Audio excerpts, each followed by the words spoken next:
You're watching Amador County's local television network, TSPN. Welcome back. We're here with Robert Saracino talking about how important the blood drives at the American Legion are. And you were saying something about Sutter Hospital and... Our local hospital here in Amador County in the year 2011 used roughly 955 units of blood for everything that they did up there. Accidents, elective surgeries. That was their consumption of blood for that year. Is there a type that's more important than others, or is there they something just generic? Come bring it in. Bring it in. And if you want to find that out, you're going to have to call blood source. I've got all of that on paper somewhere. Because I'm O negative. So whatever that means. What we did that year at our blood drive was we collected 525 units that year that they used 955. Now, if they took half of our units and doubled them, as I say, they sometimes make 2 to 3 to 4 units out of every donation. That means we supplied Sutter Amador Hospital with more than 75% of the blood that they needed that year. What's nice about that is there are 3 other blood drives that are run in this county. They're not as large as mine anymore, but between all 4 of us, we more than supplied this county with the blood that was needed for that year, which is just fantastic. The blood donors, my donors in this county that come to my blood drive are absolutely priceless. Yeah. They come time and again. They get upset when they're turned away. Maybe they have a cold. Maybe they have a fever. Well, I know my wife. Maybe they don't have enough. Maybe they don't have enough iron in their blood. Yeah. You know, so they have to be deferred, and quite a few of them get quite upset. Yeah. Oh, doggone it, I couldn't do it this time because. Sometimes it's something as simple as one of the ladies might have gone down and had an ear pierced. Yeah. You can't go in. The blood source will not accept blood after you've had a piercing of any kind or a tattoo for 1 year. Yeah. For some reason, they've got that as a cutoff date, and it's to protect the recipient, and that's the way it is. Well, I've always made a point to, if I know the blood drive is on Monday, is on Sunday prior to this, is to drink a lot of water, get some liquids into me before I go down there. It's always on the first Monday of the month. Yeah. And it's every other month. Yeah. And definitely hydrate yourself very well. I've done just the opposite. Oh, I have too. Yes. And I don't have that weird feeling. Yeah. This blood drive falls right after the county fair. I run the membership booth for the American Legion at the county fair. All that heat over there, and then showing up here on 1 week. In 1 week at the county fair, setting up the booth, getting everybody organized to be there, manning and staffing the fair booth with myself. In that 1 week, I'll put in 60 to 70 hours, and then the next Monday, I jump into a blood drive. Well, you don't eat, drink, or sleep right when you're doing that.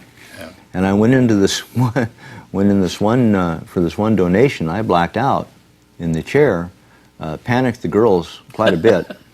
Yeah, I blacked out 3 separate times for a total of 15 minutes. And when I run these blood drives normally, I circulate through, and having been in that situation, I try to watch all the donors and see how they're feeling, and then I'll grab one of the nurses and say, hey, you might want to check on this lady over here, or you might want to check on this gentleman over here, and hi, how you doing? You know, we're going to take 2 units out of you today because you look like you can stand that. Would you like something to drink? I got water, I got fruit juices, I got, you know. Now, let me throw a curve at you. How'd you get from training dogs in Vietnam to now running a blood drive? Both jobs, very important jobs. But how did you transition from It was real simple. This drive originated with the VFW post in Ione. There were 3 separate men that ran that. One of them passed away due to an auto accident. Another one moved out of the county. And the third one simply got too old to run it. He just wasn't physically capable of running around and putting out all the flyers. I have to go to all the cities around the county and hand these flyers out. Well, he just couldn't do that anymore. The Ione VFW post is difficult to find. So that 1 year that we were working on it, I had also fractured my leg and I had nothing better to do. So I hung out with them quite a bit. I couldn't donate because I was on pain meds as well as other meds. And we decided that a better location would be the American Legion Hall. Oh, okay. So I've been to that post you're talking about. You're right, it is difficult up in there. It's difficult and it's small. It's very small. And we used to be excited when we got 45 to 50 units. Wow. Now I'm averaging 90 units a drive. It's taken me 10 years to get up to that. I've been running this blood drive for 10 years straight. And when we approached the American Legion, well, the American Legion always supports the community and tries to do the right thing. And it's a good fit. They had, yes, it was a perfect fit. Yeah. And when we approached them about it, they kind of looked at, we all looked at, because I'm a life member of both posts, everyone kind of looked around and says, well, you know, we never even considered that. So that's an excellent idea. Why don't you do that? Yeah, yeah. And there we are. Yeah. And now mainly because of the location change, I've been able to drive this up to the size that it is now and do well enough with my fantastic donors that are now responding to the platelet drives. Now, when we have these Monday platelet drives, it's not the same as the whole blood drive. You have to be scheduled.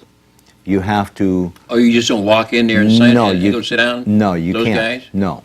You have to be kind of programmed to be in there. Now, who do they call for that specific gift?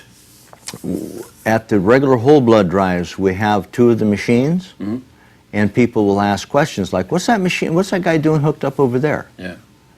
And then I introduce them to the operator, and she explains the process and what they're doing, and then ask them if they would like to volunteer to give platelets. So so we recruit them through the regular blood drives. It's not an appointment. They recruit you once you walk in the building. They recruit you for that if you want to do it. Yes. Okay. And it's not for that day. It's for 2 weeks from then. Oh, okay. Because everybody that goes over there is already scheduled. I see. So you have to volunteer so you're running to do this. 2 weeks behind. Exactly. Okay. And you might come in or and in donate. Front, I guess. You might donate a unit of blood, say April 7th. Yeah. And 2 weeks later, we'll have another blood drive, a platelet drive. And you may be asked to show up for that.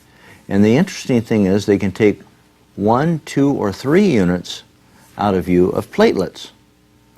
So one person can conceivably give 3 units every 2 weeks. And it depends on your health at the time. The nurses that really know what they're doing have a great screening process that they put the donors through for the platelet drives, so they know exactly what they can take. And sometimes their guess is wrong and the machine will correct them and says, no, we're not doing that with this person today. We're going to do this. Oh, they analyze? The machine will. Okay. I've seen, like one gentleman 4 weeks ago was in there, and the lady had just poked him with the needle, and I'm sitting there harassing him as I That's your job. always, yes, yeah. And it was a good deal, and all of a sudden the machine beeped at the gal 2 or 3 times, and she went over and she looked at it and pushed some buttons, and she went over and she patted the man on the arm and said, we're only going to take 1 unit today, because and the machine had told her something. And he says, well, I was going to give you 2 like I had done last time. Well, that's nice, but no. So there's an analyzing thing going on in the machine. Yes, as Takes you're a small donating. bit of your blood and going. It does whatever Wait a minute. it Yeah, does yeah. whatever it does, because each Yeah. machine is over $75,000. Yeah, And you've seen the size of them; they're about the size of this table. yeah. And Is there 4 specific things or 5 specific things? I have no idea. Yeah, I bring the donuts and I open the doors and I set up the hall. exactly. Yeah, I set the hall up so that Yeah. when the girls get there, very seldom do they have to move things around. They just have to bring in their equipment and set their equipment up. At the end of the day, they will help me tear it down because I donate every Do time you have any also. helpers? Yeah, there's me, myself, and I. Well, can you put me down as a helper? Well, if you wish, Huh? you betcha. You just have to show up the Sunday before. Sunday before. Yeah. Yeah. Because it doesn't do any good to try to set up that day because then I'm rushed. I have to pick up the donuts that day. Do I get a donut if I help you set up on Sunday night? Well, I guess I can give you a donut. Yeah, and it's quite comical. I've actually had one lady that came out, well, I'm not going to donate anymore if you can't get those donuts. I can't make the donuts, honey. I buy them. You buy them, yeah, you yeah, know. yeah. And I've Yeah. had to change suppliers twice now because one company just couldn't get it right. I will put in an order today or tomorrow for the 7th. Yeah. And You pick those I up would- Monday morning. and then I go in there Monday morning and the order was wrong. Yeah, yeah. And it was just terrible. Well, isn't there a donut place at Safeway? There Or is. is it Rayleigh's? There One of is. Well, there is at both. One of them changed their dough mix, Oh, okay. and it was like chewing a tire. So I had to leave that outfit. Another outfit, I'd order a dozen of these, a dozen of those, and a dozen of those, and I get 3 dozen of this one and 1 of that. And Yeah, no, that's not what I wanted. Well, on that sweet note, Yes, now you're making me hungry now. I think we need to go for a donut. We're going to take a break and go for a donut. So thanks for coming, and we'll be right back. You're watching Amador County's local television network, TSPN.